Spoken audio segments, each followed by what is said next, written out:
It's been 20 months now of the genocide in Gaza. Israel's attack, not as the BBC and others would say, on Hamas, because Hamas are underground in the tunnels.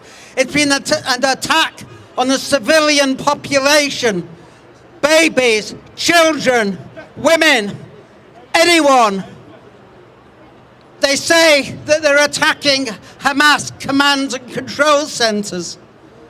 If you're to believe that, then every single hospital, every single school, every single place that people meet, every club, every library, are a Hamas command and control center. Even the reservoirs and the places where you collect water have been destroyed. I presume that Hamas doesn't hide inside reservoirs. So I think we can take it for granted that what Israel is doing is what Israelis are saying. People like not just Smotrich, but Shalom Okahi, Nissim Vaturi, the Deputy Speaker of the Knesset, when they say we want to burn and destroy Gaza, they mean it. And when Keir Starmer and David Lammy say that there is no genocide, they are no different from members of the British National Party and the National Front who deny there was a Holocaust either. They are Holocaust deniers, but the Holocaust this time is in Gaza. It's not in Germany or Poland. But there really is no difference. I've written a book, Zionism During the Holocaust, which points out the similarities between the Zionists and the Nazis. The first similarity is the 3-month blockade on food entering Gaza. It is starvation by hunger, but it is starvation. The policy of the Nazis, Hans Frank, who was the Governor General of Nazi-occupied Poland, was death by hunger to the Jewish ghettos like Warsaw. You may not know it, but 20% of those who died in the Warsaw ghetto died of hunger. When Israel deliberately starves the people of Gaza, they're behaving no differently from the way the Nazis behaved towards the Jews in Europe 90 years ago. That is the measure of what Israel is doing today. And there are many other similarities. They took a poll from the Pennsylvania State University only last week. 47% of Israeli Jews want to kill every single Palestinian in Gaza. In other words, to exterminate. And where was the idea of extermination originate? Well, that was the policy, of course, of Hitler and the Nazis in the final solution. And that is why at a Palestine Expo meeting in 2019, when I was asked, I said that Israel is Hitler's bastard offspring. But I did not, and it was printed a full page in the Jewish Chronicle. And of course they were outraged that anyone could say such a thing.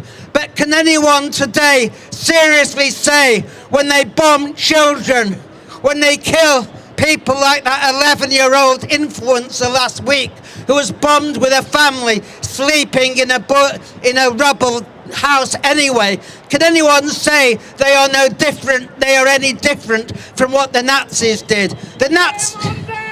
The Nazis, in fact, experimented with exterminating people with explosives. They just found it was too difficult and messy. If they'd had Donald Trump's 2,000-pound bombs, I suspect they may have changed their mind. But the attitude of the Israeli state to the Palestinians is absolutely no different from that of the Nazis towards the Jews. And it's not much wonder, because Zionism was always the most reactionary solution to what was called the Jewish question. In fact, Zionism was not a Jewish idea. Zionism came from the Christian Zionists who wanted a Jewish state to protect the interests of the West. When the Board of Deputies of Jews in 1842 was approached to support the idea of a Jewish so-called return, they rejected it because those who said we should go to Palestine were saying we abandon the fight against anti-Semitism. And in Poland, the largest Jewish community in the world then, of 3 million people, the overwhelming majority supported the Bund, which was an anti-Zionist Jewish party, not the Zionists, because the Zionists accepted the framework of anti-Semitism. The anti-Semites said, Jews do not belong, and the Zionists said, yes, we agree. There is a symmetry between Zionism and anti-Semitism, which is why today, if you look around, who is it who supports the state of Israel and Zionism? It's Tommy Robinson, it's Viktor Orban, it's Steve Bannon, it's Donald Trump, it's Geert Wilders, all the racists who would have 100 years ago been on the side of the anti-Semites are now ardent fanatics for Zionism, because they see in Zionism the fulfillment of their own quest, which is for an ethno-national state. And I want to say a few more words, because you are often called anti-Semitic if you so much as breathe a word of support for Palestine. But of course, it's a different form of anti-Semitism. It's not hatred of Jews or hostility to them, but it's hostility and hatred of Zionism as an ethno-nationalist philosophy and movement. And I want to say that it is not anti-Semitic to oppose Zionism. Indeed, historically, most Jews did. You will probably have heard of the Balfour Declaration in 1917, where Britain gave the land of the Palestine to the Zionists. It was approved by the Lloyd George War Cabinet, which was ruling Britain at the time in 1917.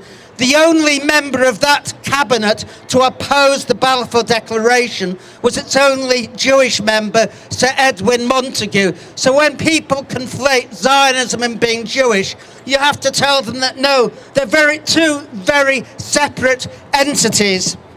And in 1933, when Hitler came to power, the only section of the Jewish community which welcomed him to power was the Zionists, because they saw a golden opportunity to build their state. Hitler, in many ways, built the Israeli state because he pushed out so many people, so many Jews who had nowhere else to go, that they went to Palestine. But for Hitler, there may well not have been a Zionist state in the first place.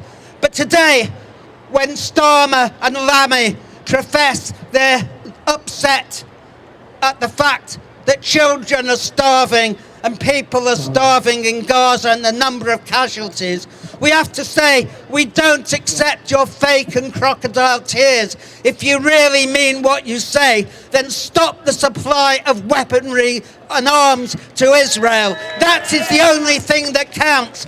Cut the trade, impose sanctions, do what you do to Russia.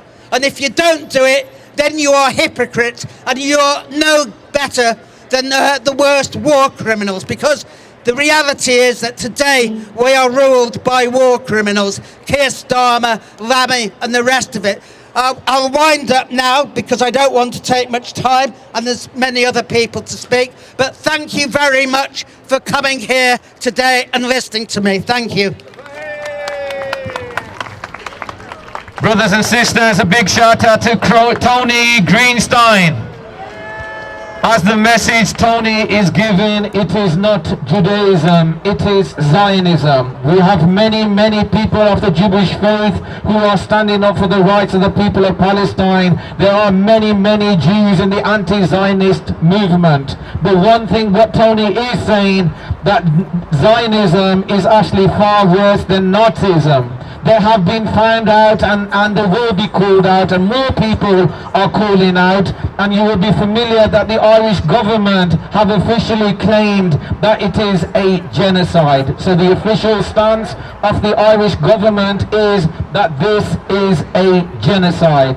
So they will be called out, they will be found out, and one thing we do know, that we are on the right side of history and we will be proven right.